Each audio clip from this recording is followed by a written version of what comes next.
Maayong adlaw mga kahigalaan, ako si Chakoy and welcome sa Wandering Kusina.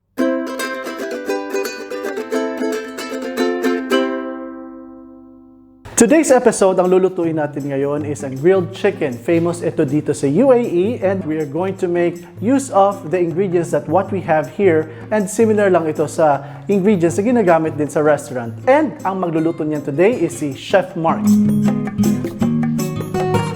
Chef Mark's going to cook for us the grilled chicken. So, Chef Mark, iiwan kita dito and you're going to lead us nung cooking process, okay? Okay. Okay guys, you'll be in the safe hands. Ito ating mga ingredients, 2 whole chicken, cayenne powder, salt, ketchup, garlic powder, paprika, and pepper. Gagamit din tayo ng olive oil and soy sauce. Ito para sa ating side dish, we have broccoli, sweet potato, carrots, mushroom, and lemon. First, hugasan muna natin yung manok.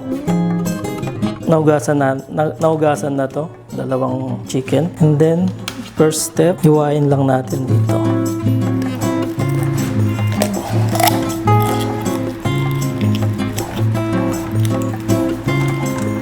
Ito, tatanggalin lang natin to para maging ganito siya.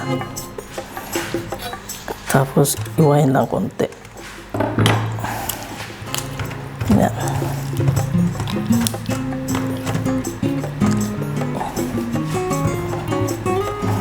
Dalawa yung manok natin para dalawang flavor.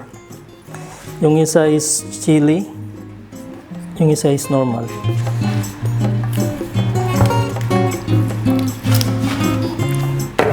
Dito natin siya i-grill. Dito na rin natin siya titimplahan. Kailangan lang iwain to para pumasok yung spices para maluto din sa loob.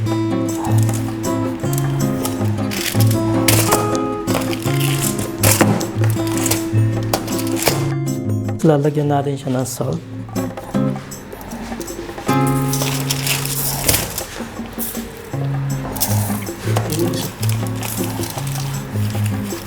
Then pepper.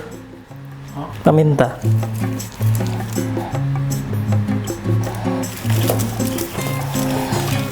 I-massage lang natin siya sa buong manok. And then garlic powder.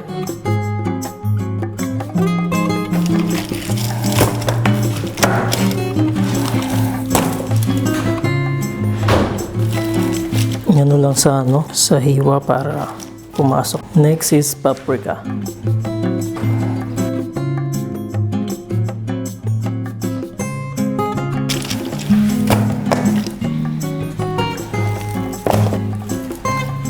Ito yung lalagyan natin ng cayenne powder para spicy. Para sa isang chicken.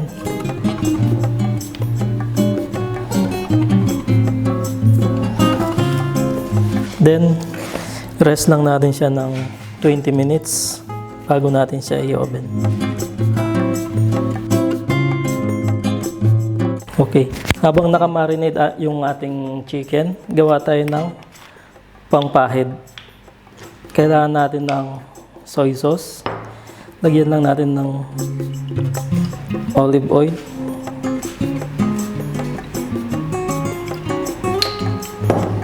Ketchup.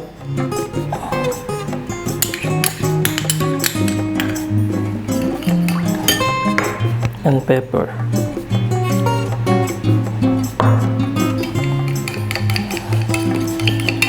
Then lemon.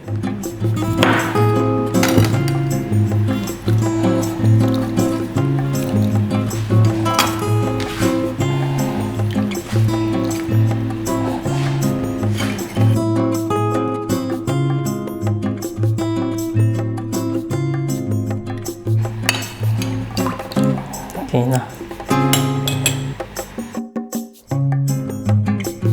Para sa natin, sa side dish, balatan lang natin yung sweet potato.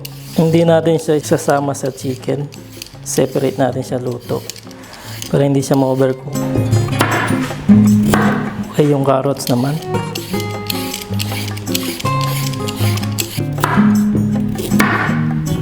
Then yung broccoli.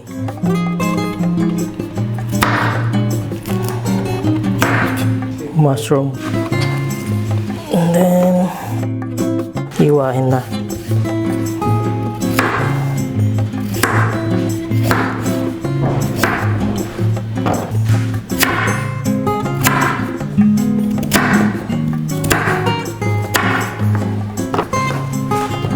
So, ugasan na muna natin yung vegetable bago natin lagyan ng seasoning. Okay, naugasan na yung vegetable natin. Alagyan natin siya ng olive oil, pepper, then salt,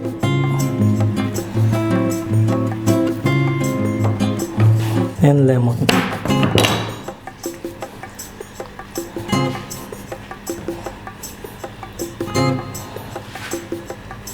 Then, haluin lang natin siya ng mabuti para maghalo yung mga linagay natin.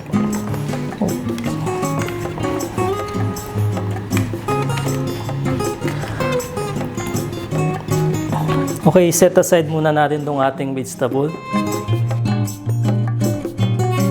Okay, preheat natin yung oven natin ng 15 minutes. Temperature is 250. And then, after 15 minutes, ilalagay na natin yung ating chicken. Habang naka-preheat yung ating oven ng 15 minutes, papahiran muna natin nung pampahid natin na ginawa kanina para hindi siya mag-dry. Ganyan lang. Pampadagdag, ano din siya, lasa.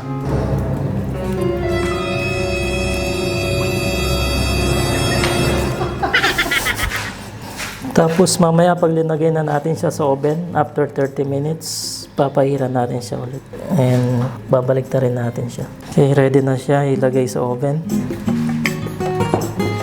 Okay, after 15 minutes, pwede na natin ilagay yung chicken natin sa ating oven.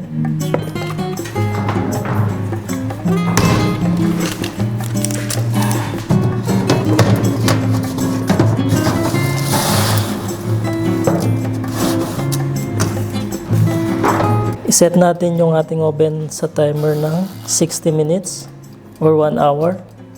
And then yung temperature, 250.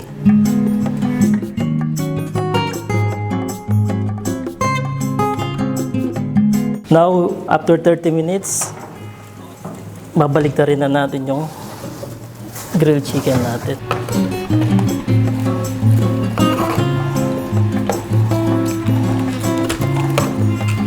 Then, papahiran natin siya nung pampahid natin.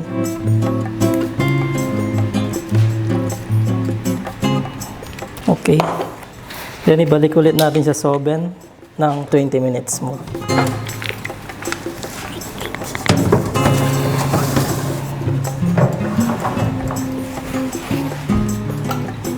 So, nabalik na natin yung chicken natin sa oven. After 20 minutes, luto na. Isusunod na natin yung vegetable natin. While nandito pa sa oven yung manok, pwede na natin ilagay yung vegetable up 15 minutes more. Okay. Hinahan lang natin yung temperature mga 200 and then 15 minutes for timer. Okay, tapos na yung veggie natin. Tapos lalagyan lang natin siya ng butter habang mainit siya. Yan, tapos haluin lang.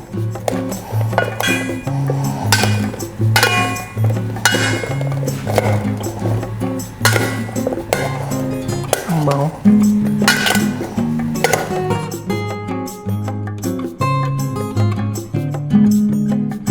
Okay na.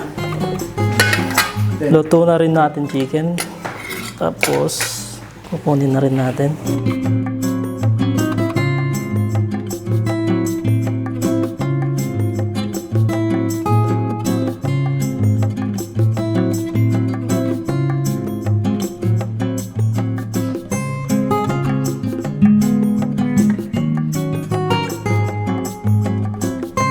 So there you go mga ka-wonders, ito po yung grilled chicken natin with mixed vegetables. Actually, originally grilled chicken po to, nilagyan na natin ng mixed vegetables para side dish. And ito na rin yung full meal natin. So, ngayon, titikman natin kung gaano kasarap. Chef Mark, titikman ko na ito. Okay.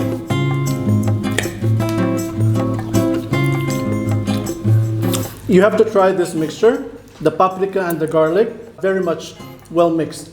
Now, ito natikman ko is the with Chili. cayenne, with chili.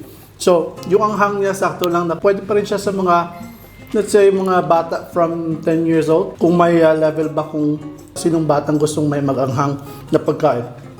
Anyway, yung vegetables naman this time.